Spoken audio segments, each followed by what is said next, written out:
Abbayyaa guddicha kun yeroo jalqabaa waggaa haaraa kanarratti bara 2016 xumura argatee guddinsi isaa marsaa baraffaan xumureera jechuudha. Kunis immoo injifannoo mootummaan keenya paartii badhaadhinaan hundaa'e kun fide keessaa isa tokkodha. Itti dabalees immoo moo'icha dachaadha jechuudha. Keessumattuu waraana karaa keessaa balaan mootummaa keenya irratti ka'e yeroo itti injifannoon goolabnetti immoo hidhi guddichi kun xumura argachuunsaa baay'ee kan nama gammachiisudha. Milkaa'insa dachaadha fudhataa.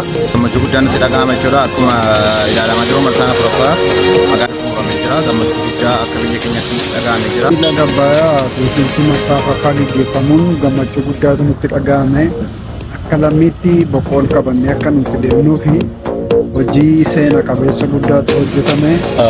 Laga Abbayyaa marsaa afuraffaan guutinsi bishaanii gaggeeffamuunsaa injifannoo Adawaa waliin kan hin caalle injifannoo guddaa akka ta'e guyyaa guutinsi bishaanii kun